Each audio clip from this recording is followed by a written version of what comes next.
Ayan yan mga kameta, kamusta kayo dyan? Pasensya na, medyo malakas ang ulan dito. Usually pag malakas ang ulan dito, hindi ganun kaganda yung connection. But I hope we have enough of good connection to have a proper discussion here kasi I just wanted to post a number of data and statistics. I mean, not statistics, well, some numbers there to put yung analysis natin into context. I'm looking at writing a column or piece on this. Marami po nangyari sa ating politika. Medyo nagbakasyon lang tayo ng konti. Medyo nag-nature hopping lang tayo. Next thing we know, no? Mga malaking mga realignments and mga trending nangyari. In fact, akalain mo, magte-trending mga kameta ang isang party sa Twitter, no? So Lakas CMD has been trending on Twitter at the very top of Twitter, no? Over the past 24 hours or so. I think over 2 or 3 times nagte-trending si Arroyo, Lakas CMD, even Sara Duterte. So that means that there's really a lot of public attention to the latest developments at realignments na nangyari sa loob ng ating gobyerno and state institutions. As I said, there's no dull moment pagdating sa politika. Yan, yung cousin natin, shoutout naman dyan sa cousin natin si Marco. May bagong restaurant siya, pakicheck naman yan. Yan. Mamaya, mag-post tayo na separate dyan. Ayan, si Make a Wish, Ibiza Boy. Balikan natin yung mga kameta. Pag-usapan natin na mabuti itong mga latest na developments. Now, as I said, the first thing to keep in mind is do not underestimate either former President Arroyo nor Sara Duterte. But especially mga kameta, don't underestimate the combination of the two. In fact, you could say, it's a triangle. It's a power triangle because Amy Marcos has also been a very good friend of Sara Duterte and also former President Arroyo. We can discuss that. And of course, kung maalala nyo, this triangle, iron triangle, was very much on display during the speakership reshuffle na nangyari a few years ago under President Duterte, mga kameta. But before natin pag-usapan more in detail itong what I look at as far as this power, this power grouping is concerned, mga kameta. Tingnan lang natin. By the way, may something encouraging happened actually over the other day na hindi ko na-cover. Wait lang, Picasso, nandyan na ako. I'll explain to you also the Lakas CMD part. By the way, meron announcement pala sila Lenny and si Kiko. This is important na they're very much in this game. So katulad ng sinabi natin mga kameta, katulad ng yung prognostication natin last meeting, mukhang yung itong this new book launch very much was part of a broader campaign, no, to revitalize the opposition and prepare for the upcoming elections, the barangay elections, the midterm elections. In a year or so, the actual elections will start. I mean, the actual campaigning for the elections will start. So this is a good thing because for quite some time, mga kameta, inisip natin like ano yung kalagayan ng opposition, what are the plans of Lenny. So it looks like Lenny, Kiko, the opposition are feeling quite optimistic about their prospects of revival and also making the most out of the new realignments that are happening. Speaking of new realignments, of course, soon magkakaroon din tayo ng updates dun sa final cabinet position, kung magkakaroon ng grand coalition at sino mga nandun. Oy, Picasso. Sige, mag-hello ka lang muna. Yan. Finally, nabasa siya. Ang lakas ng ulan kanina. Di nilabas ko siya na ano siya. Mag-hello ka. Hello. Hello. Ayan, balikan natin mga kameta. Mamaya, Picasso, dito ka makinig ka lang ha. Naka-pink kasi siya kaya nilabas ko siya eh. Naka-pink siya. So sabi ko, perfect! Perfect si Picasso dito sa discussion natin. No, just very quickly mga kameta. Ikaw, Picasso, gusto mo basahin? Or ako? Basahin natin.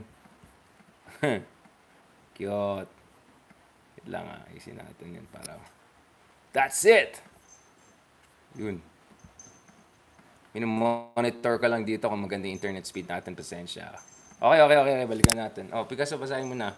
Okay, so ito yung news the other day pa pala. Taking lessons from their defeat last year, yung country's two most prominent opposition figures have vowed to continue the fight and regain yung lost ground sa upcoming barangay polls sa October this year, no? At midterm elections in 2025, no? So, yun po. So, a year after the elections, mukhang back into groove na. Medyo nag-revitalize niya. Tingnan natin kung may rebranding na naman. So, sabi ni former Vice President Leni Robredo and presidential candidate, former presidential candidate Leni Robredo, na the fight does not end there because we did not fight for the mere post but for something we believed in. And even despite the loss, we still believe in the idea. So sabi ko nga, this is about the movement, mga kameta. While it's hard to fight for good governance, so aminado siya na medyo uphill yung battle, ang sabi ni ni Robredo, she urged the youth, no, sa upcoming barangay midterm elections, the same way you turned up in the 2020 elections, ituloy na yan. Okay, this is very important, mga kameta. I think this should have been paid more attention to. Kasi this is a rallying call by Leni Robredo and the opposition to say, hindi pa tapos ang laban, kumbaga round 2 pa lang yan. Round 1, 2016, nanalo at round 2, talo, first runner-up. Let's see kung ang mangyari in the future, no? History does not end, the fight continues. Ayon sa kanya, we can never quit, no? So, ayon kay Leni Robredo, ito yung remarks niya dun sa Tayong Liwanag, We Are the Light book launch the other week. Ang sabi ni Leni Robredo, while we did not win the elections, we achieved so much more than what we had ever imagined. So I think this is, so we are not truly not done yet. Ang dami mga negative yan. Okay. Si Kiko Pangilan naman amunado na when we are committed to social transformation, there's no such thing as failure, only delay. So para sa kanya, again, this is round 2 pa lang. There's more to fight for, but there's no luxury of time. Dapat may preparation talaga. So may sense of urgency naman. In fairness, may ganitong, baka ma-off mo to. May ganitong recognition. Alright? This 1 year went by so fast, and next several years will happen very fast too. We don't have the luxury of time. One day, the day will come when the fire in our hearts will blaze across the country. So very optimistic po. Very optimistic. Ayan. Happy na si Picasso. Very optimistic yung kanyang ano. Yan. Okay. Mamaya na nagigilin. Alright. So that's it. May fuego na ulit ang opposition. Laban. Wait lang. Picasso, hindi ka pala nakikita eh. Lagyan natin na. Ay, bakit nasa likod pala sila? Ayan. Picasso, balik ka. Yan. So yun tuloy ang laban mga kameta. Tuloy ang laban. Sabi ng opposition. So yun. So sabi ko nga mga kameta, hindi tapos ang laban. Yung election pa lang niyan, kung round 2 or round 1. As far as the pink movement of course is concerned, that was not even round 1. That was just a test run pa lang yan. So, who knows, di ba? In the coming years, the pink movement could gain strength, the pink movement could gain power, the pink movement, Gasyo, ikaw, ba't ka lang dyan? Ay, bakit sumagot ka? Magpakita ka ng enthusiasm, Picasso, pag sinabi ko, ganun ka kasi nakapink ka. Siya nakapink siya. That's it! Picasso boy! Yes! Sabi mo, may laban pa. May fuego. That's it. This is it. Yan. Okay. Hindi yan papi. Wala na. Lolo na yan. Mukhang papi lang. Baby face. Ito ka lang Okay. Gigil. Okay. Mga kameta, balikan natin. Okay, let's get down to business. Which is, ano bang latest na nangyari dito? So anyway, medyo happy naman tayo in a sense na we see flexibility, dexterity, dynamism. Kasi ang pinakaayaw ko mga kameta is static. Yung walang change, walang pag-asa, walang excitement, walang magandang plot twist, walang space for contestation. Democracy is about pluralism, it's about contestation, it's about having the chance to fight for a better future, different version of that. Kung pro-Marcos ka, gusto mo yung status quo. Kung anti-Marcos ka, you're looking at the next elections you can win. If you're neither of the two, you're looking also at your own opening and making the most out of the status quo. So, dynamism, mga kameta, for me is the essence of democratic hope. No? Regardless of what political parties or sinong mga manok mo dyan. Di ba? Picasso? Okay. Balikan natin ito.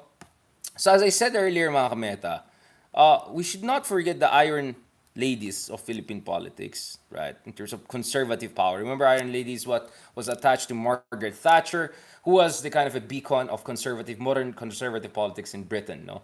I've described Riza Ontiveros as the Iron Lady of the progressive movement of the left in the Philippines, but as far as the conservative forces, the Iron Ladies are concerned, these are the three most important ones. Very powerful one. And we saw, mga kameta, how powerful they were a few years ago in determining, yung direction ng leadership ng Speaker of the House. Nakita natin yan, especially in 2018-19. That was a very, very crucial year. So just to put in context, this Iron Triangle was seen as very, very influential and instrumental dun sa elevation of former President Arroyo to Speaker of the House position, albeit not as long as perhaps she wanted it.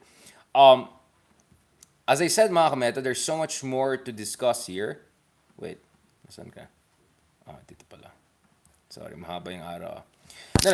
This is what we have to discuss here. So, why is this Lakas CMD issue important? Because mga kameta, of course, yung kasaysayan ng Lakas CMD, this is a Arroyo party for a very long time. But there were a lot of other figures who were part of the Lakas CMD alliance throughout the decades. But over the past 2 decades or so, Arroyo was the dominant force in Lakas CMD. Now, the Lakas CMD one is very influential, mga kameta. Malakas siya precisely because it was essential to the unity team. Parati ko sinasabi yan sa opposition, yung mga supporters ng opposition, huwag kayong malungkot doon sa nangyaring elections last year. Of course, naintindihan ko yan. But my point is, you have to understand that Leni Robredo was against a very formidable tandem. And that tandem came together partly because of the Lakas CMD Arroyo factor. Partly. I would say Martin Romualdez also played a very important role, if not a more important role, that was not as much appreciated. But mga kameta, ito yung kasal, di ba? This was the important event that essentially sealed the deal for the 2022 elections. Na maraming mga henyo dyan who will try to twist my words. Ito si Darian, walang tama, walang sinabi nga. Mga walang yan, hindi katulad ng mga tamad na yan. We have written so much, right? And in November pa lang, sinabi ko na, Marcos Jr. is already in the pole position and will be in very strong position to win the next presidency. By early 2022, sinabi na natin, it's a margins game. This is on TV. This is on Nikkei Asia. I already did a forecast for Monocle magazine in London in 2021, and sabi ko Marcos is going to win. Now, again, this was a non-partisan position. This was just looking at the alignments, realignments, and factors on the ground. And one big factor, the defining factor, was nagsama itong dalawa. House of Duterte, House of Marcos. Once nagsama ng dalawa, I don't think anyone was in a position to really win. It was very hard to defeat them. Anyone else, no? Whether Isko, Leni, etc. So ito, just to put into context, mga kameta, this was the decisive moment in determining the 2022 elections. No? Lakas CMD adopts Marcos Jr. as presidential bet. At dito, ito yung umbrella kung saan Sara Duterte and Marcos Jr. come together. And let's not forget, mga kameta, Sara Duterte also, puts to the side yung kanyang hukbong movement and then joins the Lakas CMD. So this is very, very important because Arroyo element is here, Lakas element here is BBM Sara Alliance element is here, mga kameta. So now, you have a situation whereby, and in fact, just to put things into context, base sa alam natin, ang lakas ng influence ni Tita Arroyo, kasi related sa amin, si Tita Arroyo, because a lot of people who work in our cabinet back in the day or cabinet or her administration, or a lot of people very close to her, are enjoying prominent position in the government right now. In fact, many inside Malacanang, if you know people, they will say, oh, the Arroyo people are very powerful, influential here. And that may have created some concerns about, kasi yun nga, neither BBM nor Duterte really had their own power coalition when they came into power. No, they were kind of like a dark horse candidates, no, but no longer as dark horse na for BBM once Sara's teamed up with him. But neither of them really had a solid power base. But Arroyo had that. She had almost 10 years in power as the president, almost a decade, and all of those years as senator, as vice president, as a very influential figure, not to mention, of course, the daughter of a former president. No, so she has been very influential as far as the technocratic brain and locomotive and engine of different administration is concerned. So this is where, as I said, hindi dapat binabaliwala yung mga latest development na nangyari. So, what happened was, few days ago, mga kameta, nakita natin na demote bigla si former President Arroyo from senior deputy to deputy, and yung na-promote instead of her was a member of PDP Laban, or at least one faction of PDP Laban, no? Which is quite an interesting thing happening there. Which also tells you how Lakas CMD and PDP Laban of President Duterte, etc., they're also coming together. In fact, I would argue that it's more like Lakas CMD under the prevailing power dynamics, especially Martin Romualdez is very dominant right now.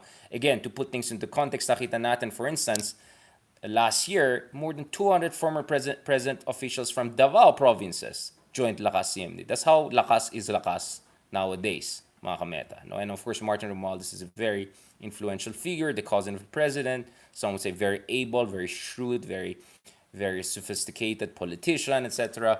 Now, ayon kay Congressman Lagman, may kinalaman ito na yung demotion ni Arroyo and then very short statement na wala. And then next thing you know, President Arroyo was implying that her demotion had to do something with, again, accusations, allegations, concerns of potential collusion.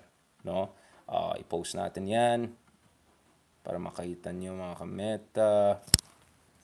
Okay. So ito yung drama, no?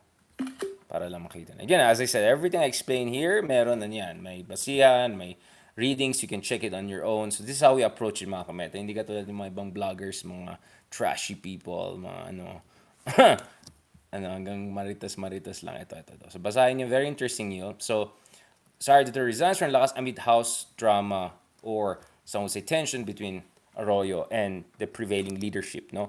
So Arroyo, she was kind of implying that, the motion, as I said, remember, there's the precedence kasi during the Alvarez time. So, yun nga. So some people are saying maybe because of that, other people were over concerned about what she's doing.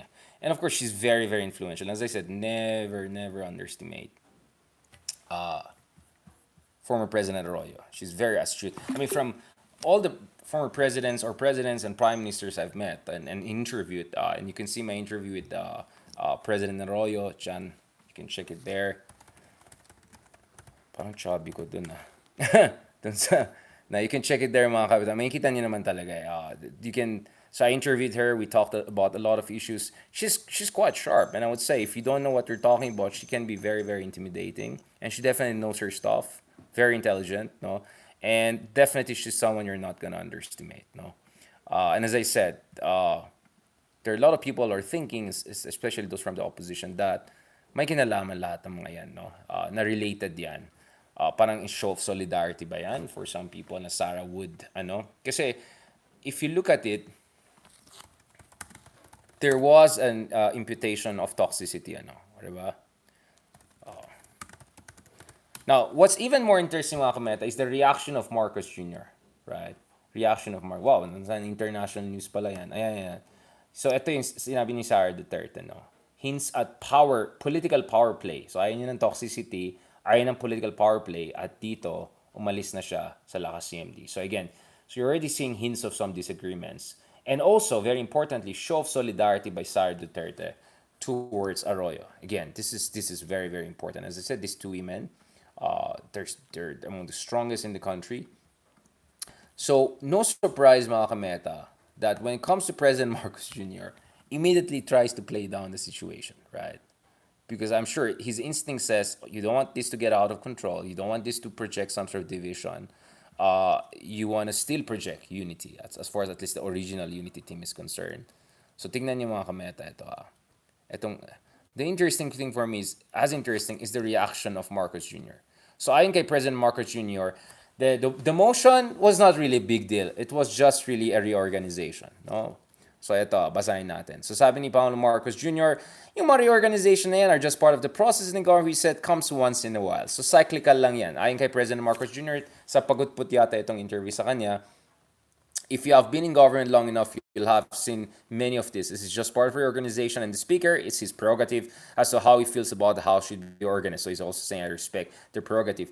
Sabi niya, don't read too much into our motion. Nangyari talaga yan. I don't think not any of us know what it all means or where the chips will fall after this reorganization. But I think we should also be careful not to read too much into it. I really see it as just a run of the mill. It comes once in a while na reorganization na ginawa ng house. As interesting also is how President Marcos Jr. Reacted to Sara Duterte's quitting of Lakas CMD party. I think sinasabi ko mga kameta. So you can check the source yourself. Because Sara Duterte was a little bit, she was a little bit clear about her dissatisfaction with the current state of affairs. But again, in fairness, subtle, not confrontational, etc. Which just shows you that she's a sophisticated politician. No, that just tells you also about her side. No, but the interesting thing is how Marcos Jr. said na etong pag-quit ni Sara Duterte sa Lakas CMD, which is the very party that brought them together, which is the party that Arroyo has played a very important role, no? Previously, but now, of course, Martin Romualdez is a very important factor there. Ayon kay President Marcos Jr., ano lang yan, busy lang masyado talaga si Sara. Let her focus on her priorities, and if she's not comfortable with certain things, then let it be. So ito sabi ni President Marcos, very simple. Exactly as she says, Inday Sara is very plain spoken. Kung ano yung sinasabi niya, yun ang ibig sabihin niya. She has too much work to do. She cannot be involved in all of this. She cannot allow herself to be distracted. That's the way I read it. No?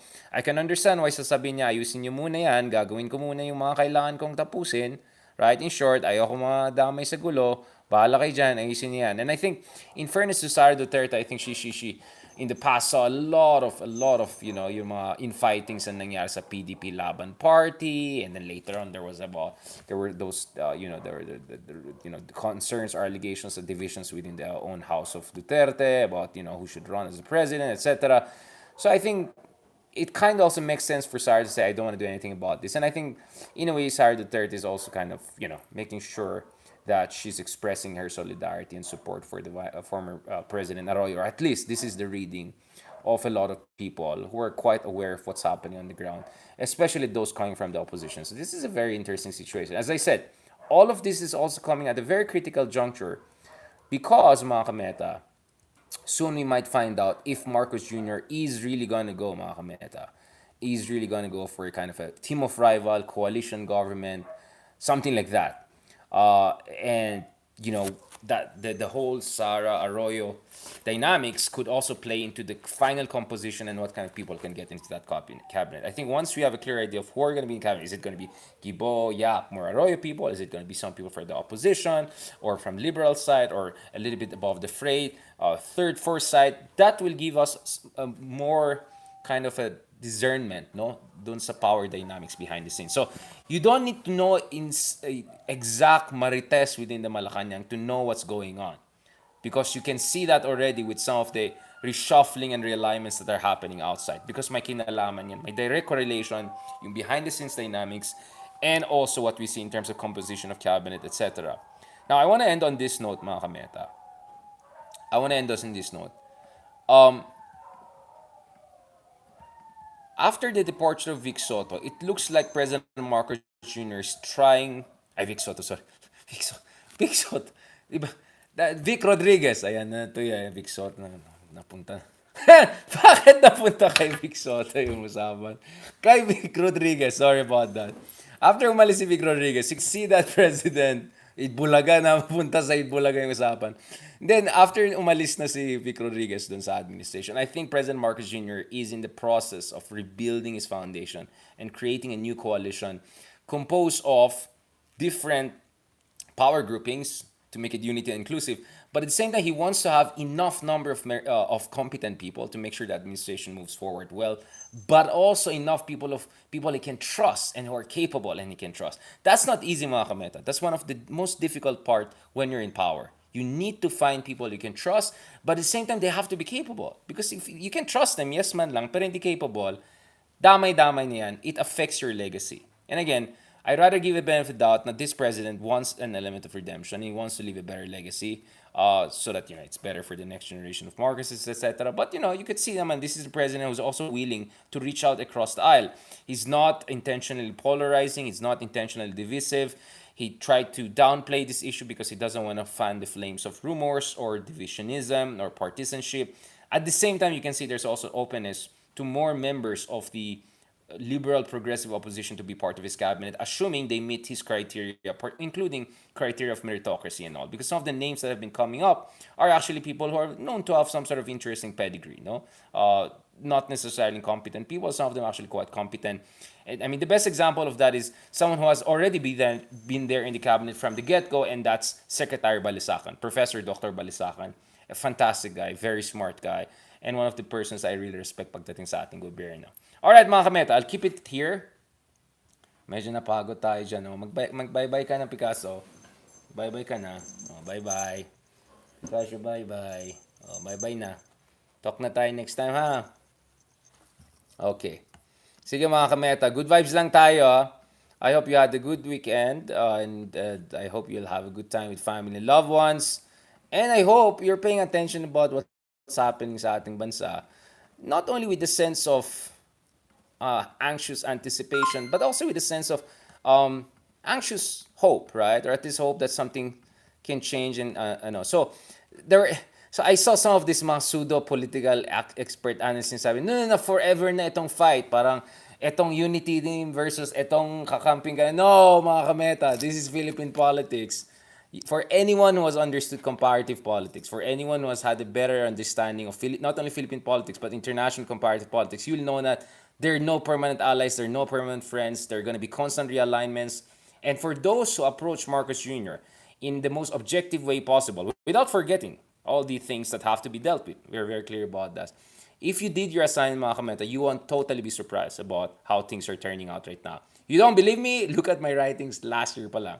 If not, look at my writings last year pa lang, right? So we have already anticipated a lot of these angles, mga kameta. And for me, this provides a lot of room for building a bigger, more grand coalition that could be more inclusive, more meritocratically based. And also, this gives very important room for rejuvenation and room for reboot and revival for the opposition, particularly sila Lenny and all, who are now indicating that they're in this game, they're gonna fight the good fight, and they're just gonna look at this as round one, test run, or at most a round two, and there's more to come. All right, mga kameta, thank you very much, and have a good weekend. Bye bye, Picasso. Bye bye. Thank you very much. Salamat. Salamat sa lahat mga sumusuporta sa atin, mga kameta.